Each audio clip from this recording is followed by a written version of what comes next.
All right, we'll turn now to the 10th chapter of Joshua, and here the Gibeonites feel the repercussions of their decision to ally themselves with the Israelites.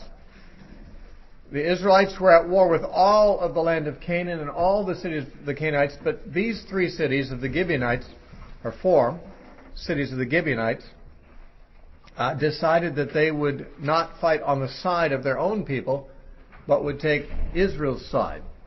Now that doesn't mean that Gibeon joined Israel's army and went out and fought against the others, but at least they took sides with Israel and made peace with Israel, and that was offensive to the other Canaanites, of course. It was an act of treason. And so in chapter 10, now it came to pass when Adonizedek, the king of Jerusalem, which was, of course, at this time a Canaanite city. We think of Jerusalem as the capital of Israel or of Judah, but it was not yet conquered, and therefore it was still a Canaanite city. It was never really permanently conquered until the time of David, much later. But Adonizedek, the king of Jerusalem, heard how Joshua had taken Ai and had utterly destroyed it, as he had done to Jericho and its king, so he had done to Ai and its king, and how the inhabitants of Gibeon had made peace with Israel and were among them, that they feared greatly, because Gibeon was a great city, like one of the royal cities, and because it was greater than Ai, and all its men were mighty. So we see that Gibeon was not a wimpy city. It was a greater city than Ai. In fact, it was a royal city, and it was all its men were mighty men. So it's like you might think that the Gibeonites might have thought, well, you know, we're pretty tough. We could take our chances with these Israelites, but they didn't. Though they were strong, they acknowledged their vulnerability and that God could beat them. And so, in other words, the surrender of Gibeon to Israel was not an indication that Gibeon was a weak city that was particularly vulnerable more than others. It wasn't because of their special vulnerability or weakness or insecurity, but it was because of more of a active desire to come over to the side of God's people, I think. And even though they had to become servants in the house of the Lord, they were mighty men, but they gave up their freedom as a city in order to become slaves to God's people and to serve at the house of God. It reminds me, by the way, of Psalm 84:10, where the psalmist says, "For a day in your courts is better than 1,000. I would rather be a doorkeeper in the house of my God than dwell in the tents of wickedness." Psalm 84:10. The Gibeonites were like that. They became doorkeepers, or more like other kinds of servants, woodcutters and water carriers in the house of God, rather than dwell and associate themselves with the wicked. And this offended the wicked, their neighbors. So, therefore, Joshua 10:3, therefore Adonizedek, king of Jerusalem, sent to Hoham, king of Hebron, Piram, the king of Jarmuth, Japhia, the king of Lachish, and Debir, the king of Eglon, saying, "Come up to me and help me, that we may attack Gibeon, for it has made peace with Joshua and with the children of Israel." Now notice, he doesn't say, let's make a confession and attack Joshua and Israel. I don't know if they had quite the backbone to consider that, but they wanted more or less to punish Gibeon for having taken the wrong side. And, it's like what Peter said about Christians who've converted and are no longer pleasing their heathen friends. It says they think it strange that you run not with them to the same excess of riot, speaking evil of you. They persecute you because you're not on their side anymore. You're on God's side. And they want to punish you for that. Therefore, the 5 kings of the Amorites, the king of Jerusalem, the king of Hebron, the king of Jarmuth, the king of Lachish, and the king of Eglon, gathered together and went up, they and all their armies, and camped before Gibeon and made war against it. And the men of Gibeon sent to Joshua at the camp at Gilgal, saying, "Do not forsake your servants. Come up to us quickly, save us and help us, for all the kings of the Amorites who dwell in the mountains have gathered together against us. Now, I don't know how they got a messenger through, but this is often seen to be the case in Scripture, that a city will be besieged, and then so they send a messenger out for help. I don't know how the messenger gets past the besieging army. Maybe he sneaks out at night, or there's secret tunnels that maybe the whole population couldn't escape, but one guy could get through. Or maybe the Gibeonites got advance notice that this force was coming against them. And so they said, we better send for help. And so the messenger got out before the invaders arrived.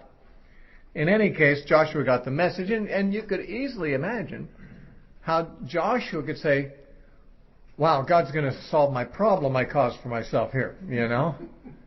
I made this covenant with these people I shouldn't have made a covenant with. I can't break it, but hey, no one says that these other kings can't wipe them out, you know.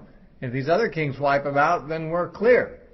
But instead, Joshua says, no, we made a covenant with them. They are our servants. Like masters are responsible for the safety of their servants, we're saddled with this burden of the Gibeonites. So Joshua ascended from Gilgal, he and all the people of war with him, and all the mighty men of valor. And the Lord said to Joshua, do not fear them, for I have delivered them into your hand. Not a man of them shall stand before you. Joshua therefore came upon them suddenly, and having marched all night from Gilgal, I believe it's about 20 miles from Gilgal to Gibeon. It is an all-night march. I actually walked 20 miles one night. I was hitchhiking home one night and couldn't get a ride, so I walked home, and it was 20 miles, and it took all night. So I know what an all-night march is, just about that same distance. But it means, of course, that Joshua and his troops arrived there without having had a night's sleep and having marched 20 miles. It's not like they arrived fresh to the battle. They arrived almost like they'd already spent a day of hard work, marching under arms and so forth. But nonetheless, they not only had a long night's march, they had a long day of fighting, the longest day ever, as it turns out, because this day got prolonged. So they really had a long battle that they were involved in this particular case. So the Lord routed them before Israel, killed them with the great slaughter at Gibeon, chased them along the road that goes to Beth Horon, and struck them down as far as Azekah and Makkedah. Now, Beth Horon is a pass in the mountains where apparently once Israel showed up and started attacking these people, they started in retreat through these mountain passes.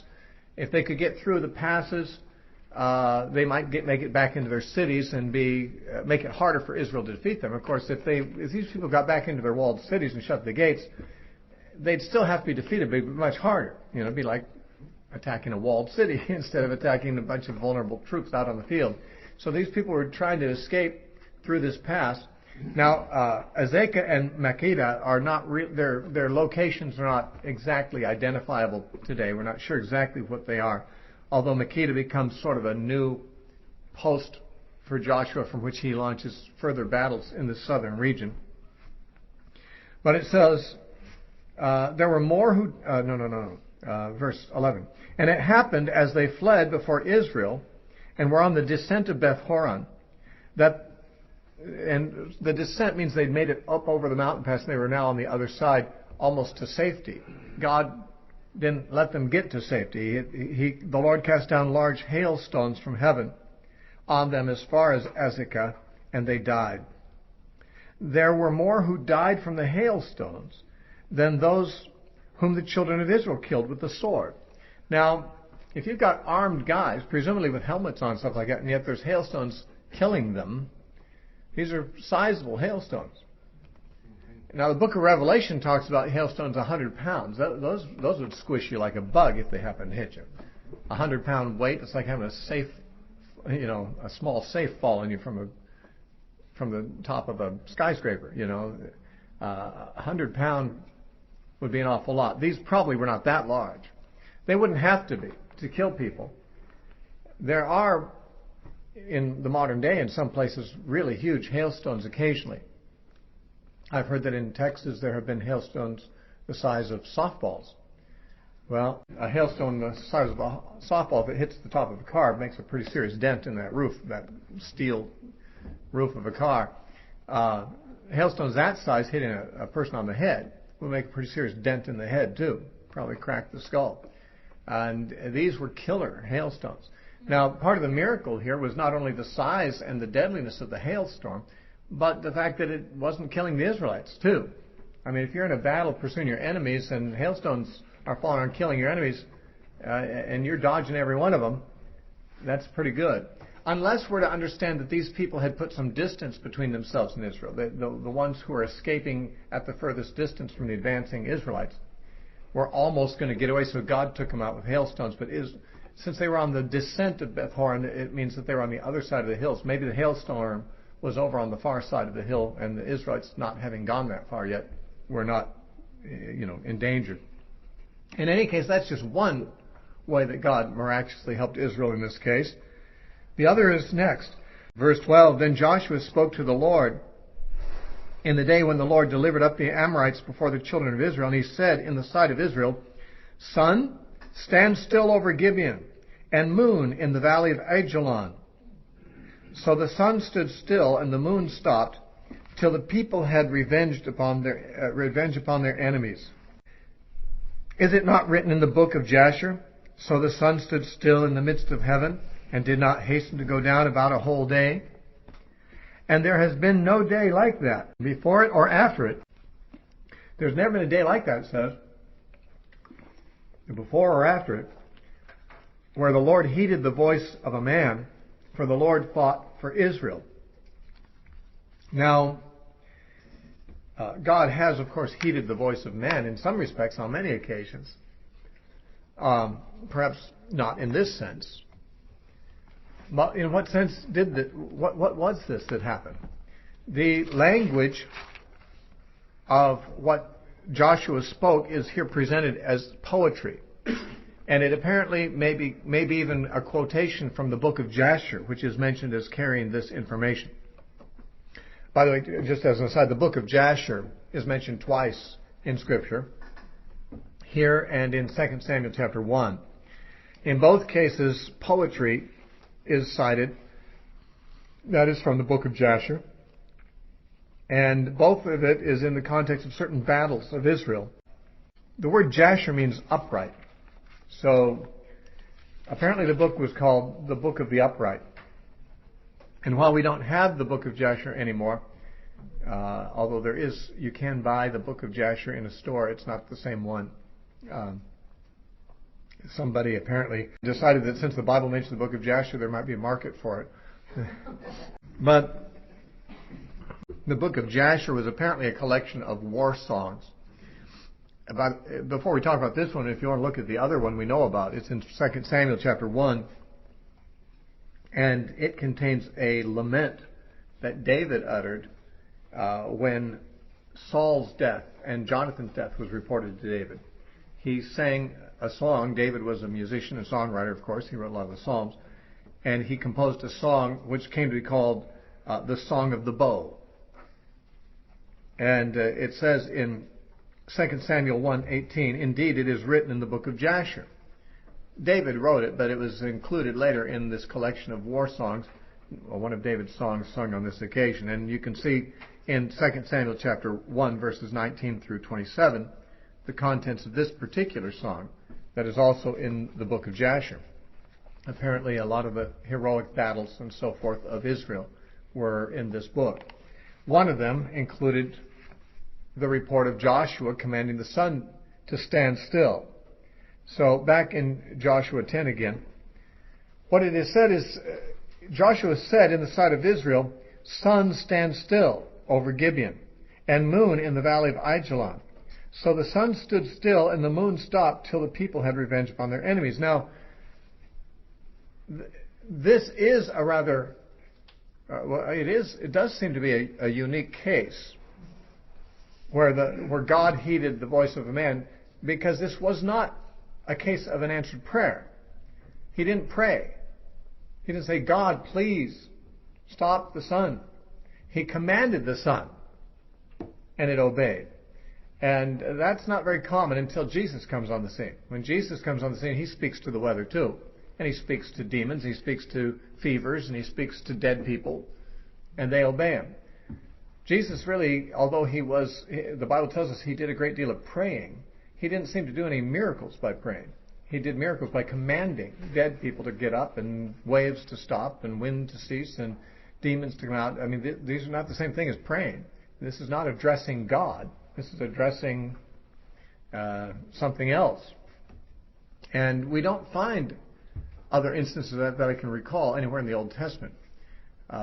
We find prayer answered, but we don't find a man, commanding nature to obey him. And so that's perhaps why they said there's never been a day like that before or after where God heeded the voice of a man. That is, that God allowed a man to take God's prerogatives and speak as if he were God, and God backed him up on it and let it happen. But what happened here? Now, this is the only case in the Bible where we read of the sun stopping, if that's what happened here. There is another case in Scripture recorded in 3 places. It's in Isaiah, and it's in 2 Kings, and it's also in 2 Chronicles, where Hezekiah was dying and asked for a sign. When Isaiah the prophet told him he'd be healed, he asked for a sign of that. And Isaiah said, well, the sun is going to go backward on the sundial, or the shadow is going to go backward on the sundial 10 degrees. And it is generally assumed that if the shadow went backward, then the sun must have gone backward in the sky. It may not be that is so. The sun might not have gone backward. Maybe that just the shadow miraculously went backward. I don't know. But it would seem to imply that the sun went backward. The problem with stories like these is because of, people say, well, we know so much more about astronomy than they did back then. They perhaps had the idea that the earth was a flat plane and the sun was a little object that went, that kind of went over it each day, and for it to go backward or forward wouldn't interrupt too much, because it's way out there in the sky, and the sun, God could move the sun around without affecting the earth very much. But of course we know now that the sun doesn't really move in relation to the earth, but the earth moves in relation to the sun. And for the sun to stop or to go backward is really going to involve changes in the motion of the earth. And since the earth spins at the speed of 1,000 miles an hour at the equator, it's hard to imagine it coming to an abrupt halt without throwing everything into chaos. I mean, even if you're driving at 60 miles an hour and you hit a brick wall, everything in the car is going to be through the windshield, And if the earth's spinning 1,000 miles an hour and then God stops it, all the trees are going to be falling over, everything's going to go on. So, and if he makes it go backward, if he puts it in reverse, it's even be worse. So people argue that, it's unrealistic from what we now know about the movement of the earth and this, with relation to the sun, which they presumably didn't know back then. It's impossible to take these stories seriously because of the tremendous damage that would be done. Well, obviously that objection is failing to take into account that the same God who could make the earth stop could also hold things in place. I mean, we don't know of any natural power that could make the earth stop. But we do know of a supernatural being who can do such things. And if he can do that, what can't he do? If God wants to stop the earth without knocking the trees and the buildings and everything over, I don't suppose that that's any harder for him than to stop the earth and allow them to fall over. I mean, he can do what he wants to do. He's in control. Obviously, if we learn nothing from a story like this, it's that God can do everything, including stop the sun from its movement in the sky. Of course, the objection also assumes that it was an abrupt stop. When I go on an airliner, they fly. They fly about 500 miles an hour, and yet they can land within the space of a few miles or less on a runway. We don't all fly through the windshield of the plane when it lands. Sometimes it's a little rough, but you can bring something to a stop within a few minutes anyway. If it's moving 500 miles an hour, I know, because they do it all the time when they land airplanes. 1,000 miles an hour would take a little longer, perhaps, if there's no, if you're trying to have the same effect.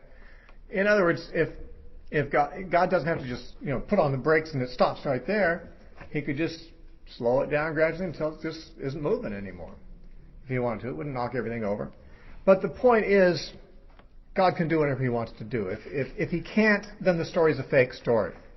If he can, then there's no problems with the story. That's the issue. Is there a God who can do this kind of thing, or isn't there? Now, many people say we're not even really asked to believe that that's what happened because we're misunderstanding the wording. Some people say it's not that the sun literally stopped in the air, or that the earth literally stopped so that the sun appeared to stop, but that God did some other kind of miracle, that he refracted the light in such a way that even though the sun moved on as normal, the refraction was somehow continued on that part of the earth, that the sunlight continued to illuminate them for a period of time. And it wasn't really that there was that miracle, the literal stopping, but rather just the visual. Same thing as people have said sometimes about the sun going backward on the sundial. It's not necessary to believe the sun went backward, the shadow went backward. Now, that would have to be supernatural. But God could make a shadow on a sundial without making the sun move the other direction. So there's different ways they say that this could have been accomplished. It's not necessary, especially since it's related in poetry. If it wasn't in poetry, we'd be more compelled to take it as a sober narrative. But since poetry often embellishes things, for example, when Deborah and Barak conquered Sisera and the enemies of Israel in the book of Judges in chapter 5, when they sang a poetic song about that battle, it said the stars in their courses fought against Sisera. Well, that's poetic, flowery language. The stars didn't come down and fight against Sisera. So, this kind of language is not unheard of in Hebrew poetry. So, in other words, some say we're not even really being asked to believe something as radical as that the sun really stopped for that period of time. In fact, some scholars say, and all agree, that the Hebrew word for stand still really is be silent. In the Hebrew it is, he said, sun, be silent over Gibeon. That'd be the literal translation. Now, what does be silent mean? The sun is silent all the time. So it's obviously figurative. It's a poetic thing. What are you asking the sun to do when you're telling it to be silent? To stop moving? Well, that's how it's translated in our Bibles mostly. Be still. Telling the sun to be silent might be telling the sun to stand still. Or maybe stop shining. Some think that what this is saying is that the hailstorm was doing such a good job of defeating the enemy that Joshua didn't want it to end prematurely until the whole enemy was destroyed. So he was asking the sun's light to be no longer shining. In other words, blocked. He's asking for the clouds and the hailstorm to continue until the battle is finished. At the end of verse 3, until the people had revenge on their enemies, until all the enemy were dead. It's not. There's a lot of suggestions have been made about this, but I have to say, if any of the suggestions other than the most traditional understanding are the case, and the traditional understanding is the sun really did stop, or the earth stopped and the sun appeared to stop. That's the traditional understanding. If any of the other alternatives that people suggest are true, it hardly explains why in verse 14 it says there's never been a day like that before. If the hailstorm simply was prolonged and the sun was blocked out its light for a long period of time, is that really so unusual? Isn't it fairly common for the sun's light to be blocked out by clouds for weeks at a time? That's not really so big a deal. So it really does seem like this is telling us that there was a unique miracle.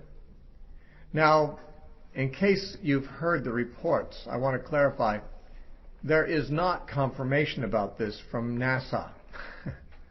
It's like an urban legend that's been around for at least 40 years. I first heard it back in the 70s, that space scientists at NASA, because they have to, by sending satellites out, they have to calculate where planets and things are going to be, years ahead of time. And so they run these computer models to see where things are going to be, to make sure their satellites avoid collisions and so forth. And that the story goes like this, that they were running these computer simulations, and they decided to run it backward just for fun. I guess maybe during the coffee break or something, someone decided to see, well, let's run this backward. And they found out by doing this that there's a missing day and 20 minutes or something like that, a few minutes. And it was just puzzling the scientists, and they were trying to figure out, how could this be? There's a day missing. The computer's finding a missing day and, let's say, 20 minutes. I forget the exact time. And one of the space scientists had gone to Sunday school as a child. He said, but the Bible says that on one occasion the sun stood still for a whole day. So that would account for the missing day. And the 20 minutes might be when the shadow on the sundial went back 10 degrees. So confirmation from science that these things really happen. People who are interested in knowing whether these stories are true sometimes will research them. And NASA, no one at NASA knows of any of this ever happening. And many people say you couldn't find that out with this kind of a simulation anyway. How do you find a missing day? I mean, wherever the planets are is where they are, and you're not really looking at the actual position of them before a certain time and after time. You're running a computer model of where they would be in relation to where they are, and you would, if there had been a missing day, it would be invisible to the test. And so, anyway, the point is that Christians sometimes do repeat this story because, I mean, why not? If you think it's true, I mean, it's circulating on the internet. It's been around longer than the internet's been around, but it's not apparently true. So don't be looking to prove the Bible true by citing that particular story. It's been cited many, many times. But even though they haven't proved it at Nassau, that doesn't mean it didn't happen. It is on record in 2 books, Joshua and the book of Jasher. 2 witnesses. The witnesses of 2 is true. Actually, not everything that is said by 2 witnesses is necessarily true, but we at least are not left with a single witness, and that's no doubt why we're told. Is it not written in the book of Jasher? In other words, you don't have to believe me. There's another testimony over here. You know, if it wasn't true, why would they say so? Anyway, there's confirmation from another written record. Now, verse 15 says, Then Joshua returned and all Israel with him to the camp at Gilgal. Now, this, I think, is mentioned out of chronological order, and this brings up something that we might as well become acquainted with as we study Old Testament history, the way it's written. Many times, a summary statement will be made, and then the following material will tell what leads up to that thing that was the summary statement.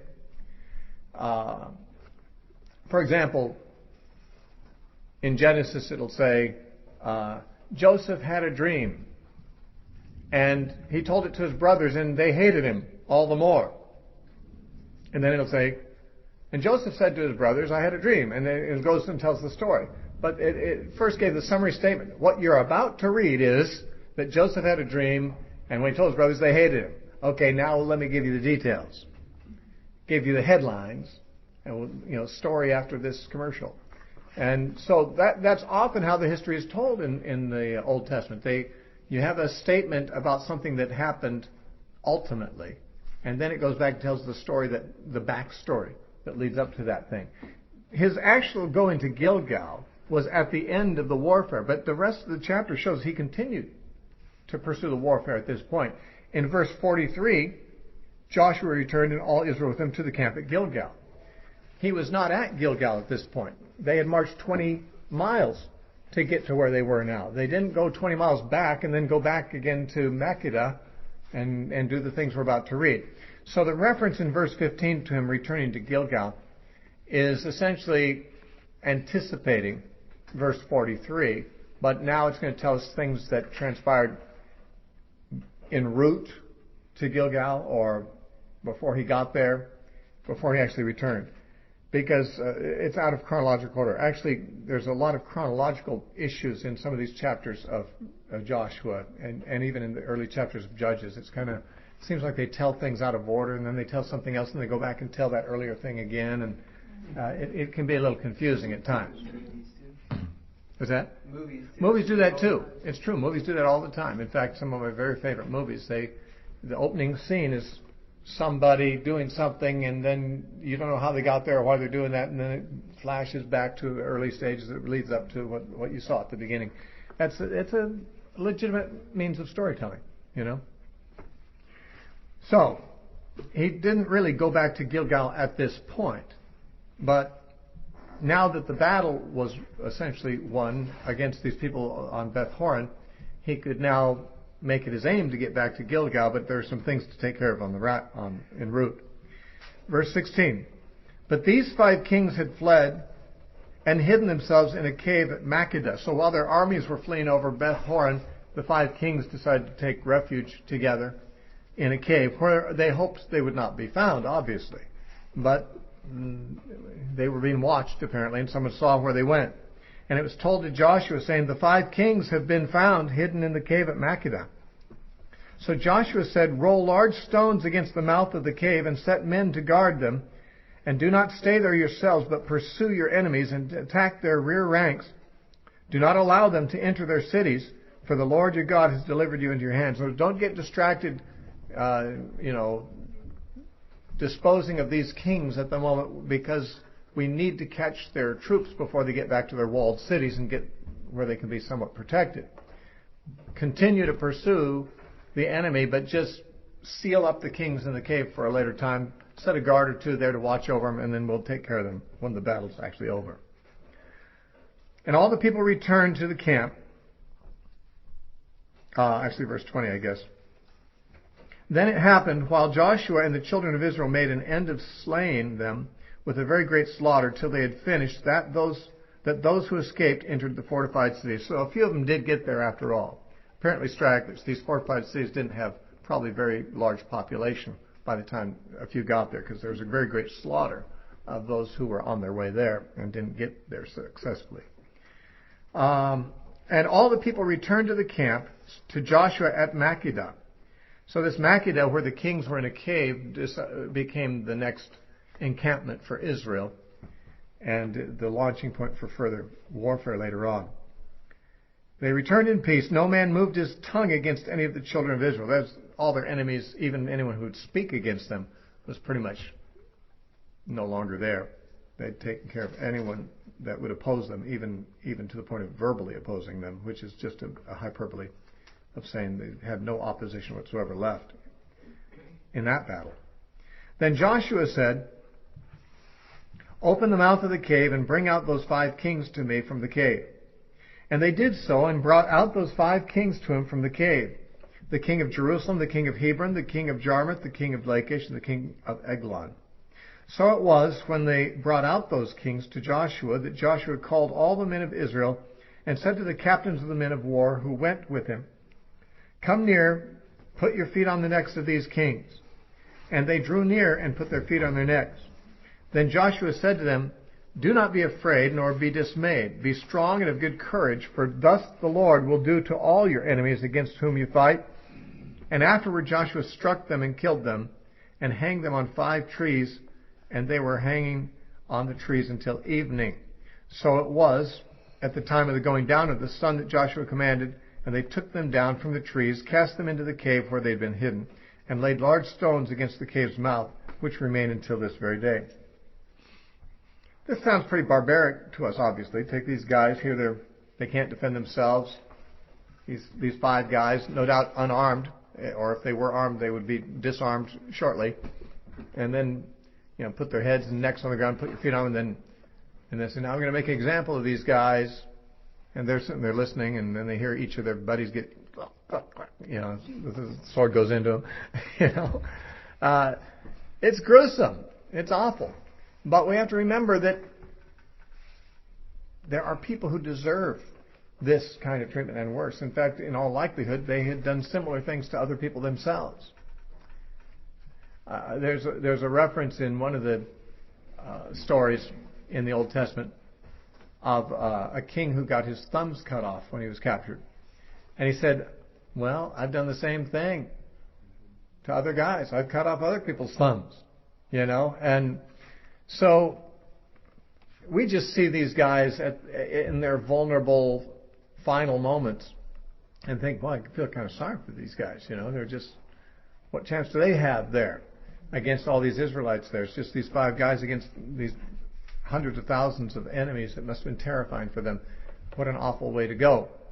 What an awful last thing to be aware of, is that there's a foot on your neck and you're about to get stabbed to death or beheaded or something.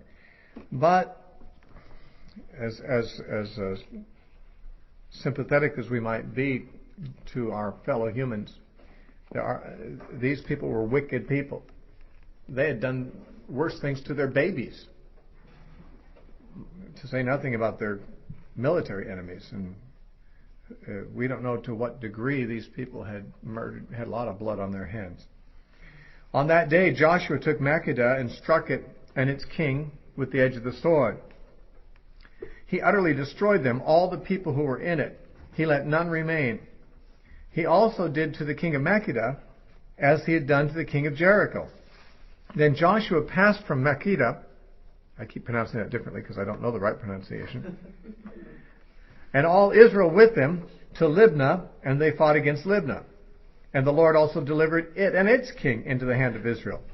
He struck it and all the people who were in it with the edge of the sword. He let none remain in it, but did to its king as he had done to the king of Jericho. The king of Jericho becomes the reference for all of these cases because it was the first case. And so what he did to Jericho, he just kind of repeated everywhere he went. Then Joshua passed from Libnah, and all Israel with him, to Lachish, and they encamped against it and fought against it. And the Lord delivered Lachish into the hand of Israel, who took it on the second day, and struck it, and all the people who were in it with the edge of the sword, according to all that he had done to Libnah. Then Horam, king of Gezer, came up to help Lachish. And Joshua struck him and his people until he left him none remaining. And from Lachish, Joshua passed to Eglon. And these were basically the cities of those kings that have just been slain. These, some of them are not, but this includes the 5 cities, not including Jerusalem, the kings that had been captured and killed. So once the kings were killed, they had to go and conquer the cities because some of the people had gone into the fortified cities after they retreated, and now they're mopping up. From Lachish, Joshua passed to Eglon, verse 34, and all Israel with him, and they encamped against it and fought against it. They took it on that day and struck it with the edge of the sword. All the people who were in it, he utterly destroyed that day, according to all that he had done to Lachish. Then Joshua went up from Eglon, and all Israel with him, to Hebron, and they fought against it. And they took it and struck it with the edge of the sword, its king, its cities. There must have been a new successor king. When it says they killed the king, he already killed the king of Hebron and the king of Eglon. They were hiding in the cave. But apparently their sons had assumed, the new position as king. And by the way, these wars could have been stretched out over weeks or months. We're getting the impression this all happened in a day because we're reading about it in rapid succession. But, the marching from one city to another would take days. The campaigns could be protracted. Israel could have rested for some seasons between. All of these cities that were conquered weren't all conquered before, nightfall. The day was prolonged, but not that long. So the likelihood is that there were weeks or months following. So, of course, once the kings had been slain, someone else had succeeded them in their absence, even if it was the next day or a week later. Their prince would have stepped in. So there were new kings to kill in these cities every time they came to one of them, though they had already killed a king from these cities in many cases. So it says in verse 38, Joshua returned and all Israel with him to Debir, and they fought against it, and he took it and its king and all its cities. They struck them with the edge of the sword and utterly destroyed all the people who were in it. He left none remaining. As he had done to Hebron, so he did to Debir and its king, as he had done also at Libnah and its king. So Joshua conquered all the land, the mountain country in the south, and the lowland, and the wilderness slopes, and all their kings. He left nothing remaining, but utterly destroyed all that breathed, as the Lord God of Israel had commanded. And Joshua conquered them from Kadesh Barnea as far as Gaza,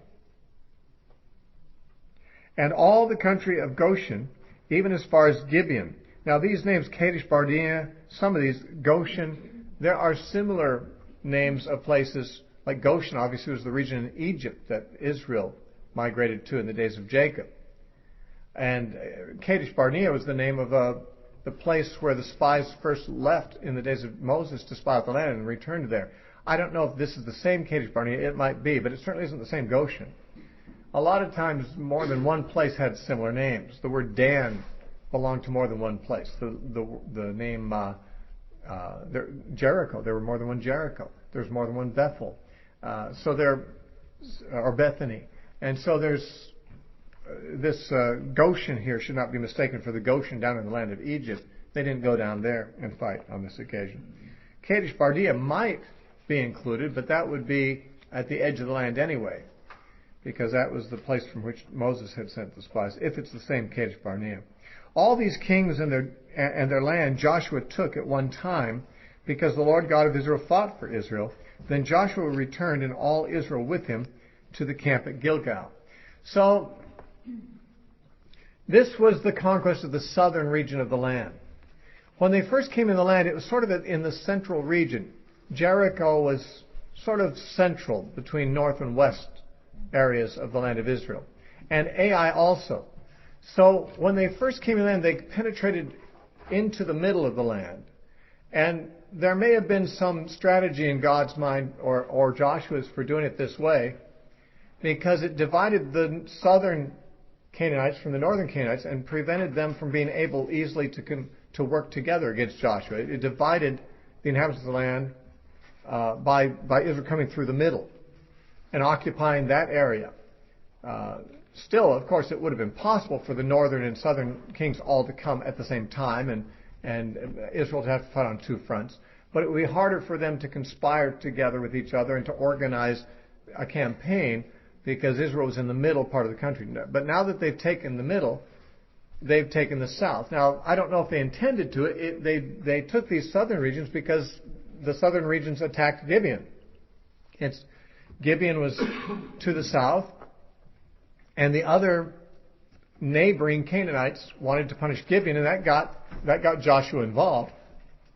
And once he took care of those 5 kings, he just kept going on to the next nearby city and taking it too. So in a somewhat rapid succession, he cleaned up and conquered the whole southern region. But north of their original area, north of Jericho, there were still, this northern area had not been conquered. And that's what they have to face in chapter 11. And we'll actually read that. There's not going to be an awful lot of comment that has to be made about it, but that's to get to the final conquest of the rest of the land, we have to still deal with the north.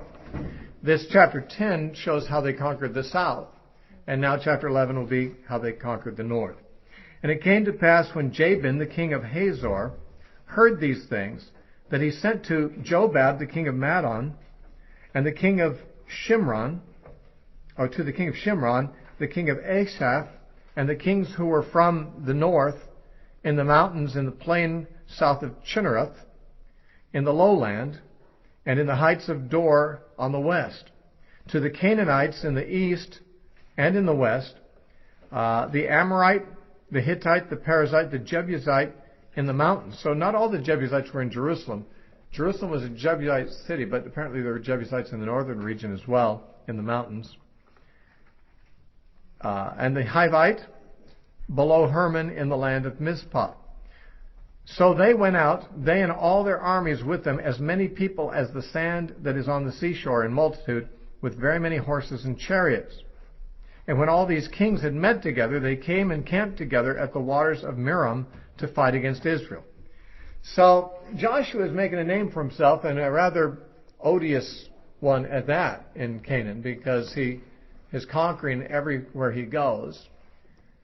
Having defeated Jericho and Ai, the kings of the southern region thought that 5 of them could take him on, and he made easy work of them, got rid of them. So a much larger coalition apparently is felt to be needed in the north to resist him. We find that even that's not enough, but you can see why they'd want to gather as many as they could. He's just defeated a coalition of 5 important kings in the south, so an even larger number in the north are gathering against him. And this is the largest army that Israel has had to face. And the most militarized in some respects. They have horses and chariots. Israel, to this point, has never faced chariots and doesn't have any.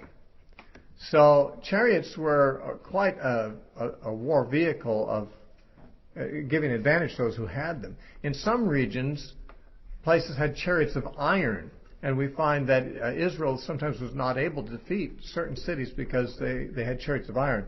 These people had chariots, but apparently they were wooden or some other substance, and they were not quite as formidable. But there were certainly a large number of enemy coming, and so the Lord said to Joshua, do not be afraid. This is what God has to keep saying to Joshua. Don't be afraid, don't be afraid. But there were a lot of things that could inspire fear around him. Because of them, don't be afraid, for tomorrow about this time I will deliver all of them slain before Israel. So even though it probably took days or weeks or more to conquer the southern area, because they had to go from city to city, they weren't going to have to travel so far. All of the bad guys in the north are coming to them. We'll cover them before nightfall tomorrow.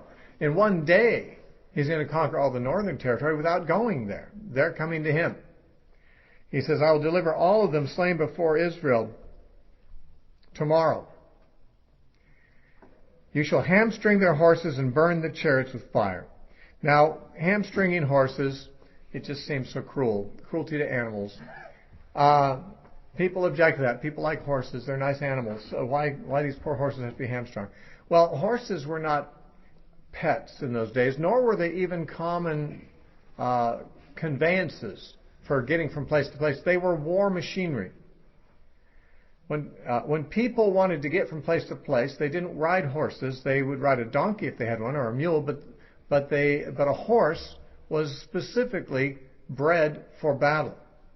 And therefore, once you've conquered the armies, what are you going to do with the horses? Well, of course, the temptation could be like, wow, if we keep these horses, they could be quite a military force for us. It's like conquering your enemy and taking his tanks and his weapons and things like that and saying, now we're ready for battle. But you see, God was giving them the victory without them having. Israel didn't have horses. Israel didn't have much military. And so they might be tempted to trust in horses and chariots if they had them. And so God instructs them, don't. You hamstring them. What that means, they cut the hamstring in the back of the foot, and according to some reports, this doesn't hurt too terribly, the horse, but the main thing is it cripples them. It makes them lame. And they can be used for, pulling a plow or something like that, but they're not going to be running any. They're not going to be good for military use anymore. And the idea is to disable the military equipment, which is the horses. Not because they're afraid the Canaanites will make use of them, because they're killing the Canaanites. But the danger is that Israel would make use of them. Having conquered the enemies and having them, that Israel might want to have horses. Remember, it says in chapter 17 of Deuteronomy, God said, when you guys have a king, he shall not multiply horses to himself. He's not allowed to do that. God didn't want Israel to have a huge army, because then they might trust in it.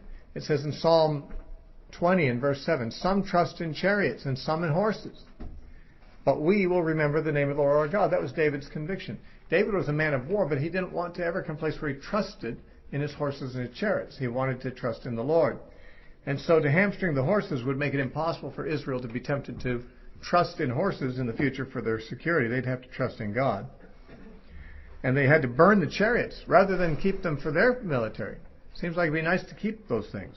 But God didn't want them to have a chariot and horse force. He wanted them to have himself and not trust in anything else like that. So Joshua and all the people of war with him came against them suddenly by the waters of Merom, and they attacked them. And the Lord delivered them into the hand of Israel, who defeated them and chased them to greater Sidon, to the brook Misrephoth, in the valley of Mizpah eastward. They attacked them until they left none of them remaining. So Joshua did to them as he had told him. He hamstrung their horses and burned their chariots with fire. Joshua turned back at the time and took Hazor and struck its king with the sword. Hazor was formerly the head of all those kingdoms. And they struck all the people who were in it with the edge of the sword, utterly destroying them. There was none left breathing. Then he burned Hazor with fire. So all the cities of those kings and all the kings Joshua took and struck with the edge of the sword, he utterly destroyed them, as Moses the servant of the Lord had commanded.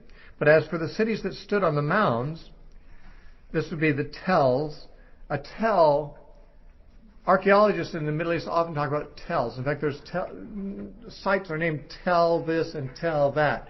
A tell is a word that refers to a mound made up of the ruins of successive civilizations on the same spot, where there's been one city on one spot and it was ruined, then another city was built on top of it and it was ruined, and there's been a succession of cities at different times on the same location, and there's a mound there. That's called a tell. And a lot of archaeological digs are done at sites that are called tell dash and then a location.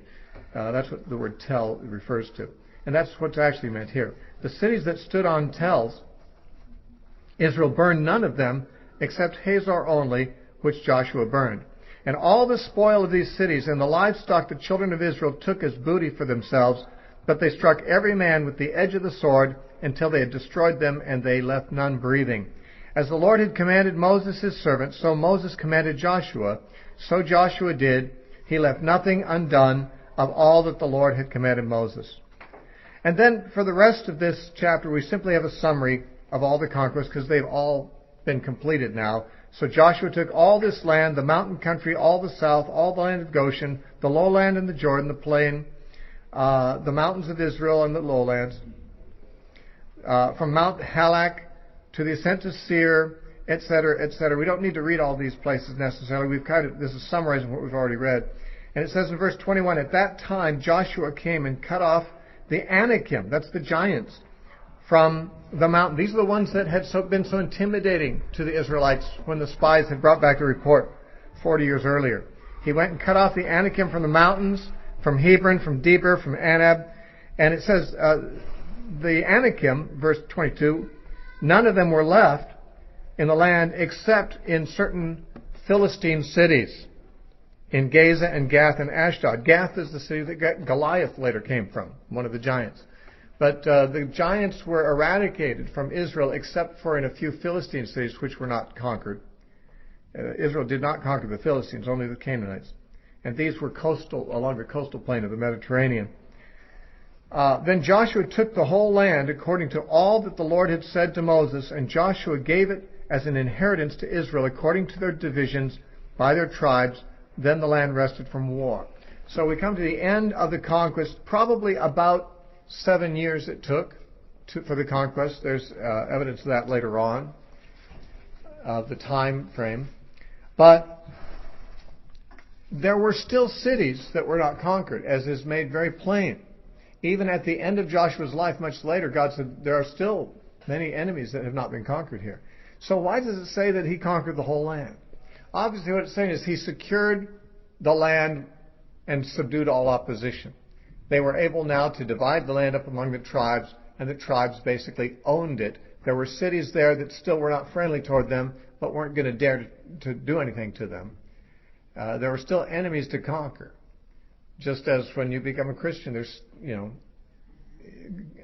conquer the flesh at some level so that you now don't live for the flesh, you live for God, but there's still areas of the flesh that need to be conquered. You still have battles to fight. You don't just come to the place where there's, you've gotten sanctified, holy, and there's no more enemies to conquer. Your whole life is going to be a battle. And Israel's whole time in the land remained a time when there were at least someone, Philistines or somebody out there causing trouble. And that's how God left it. It says in the book of Judges that he left some enemies in the land so that the younger generation who had never seen war might not lose the ability, might not become flabby, might not take it for granted. And so it is summarized with the statement that Joshua did take all the land and conquered it just as it was promised him, but it's not to be understood that they had done that they'd wiped out all the Canaanites, as was the goal. Of course, this could go on over a period of time. Once they have secured the land and it's theirs, they can fight individual battles as necessary and make progress. But they don't have to wait till every last Canaanite is dead before they can claim the land as their own. And that's what we see. All the opposition was subdued. And that's what the summary statement is there.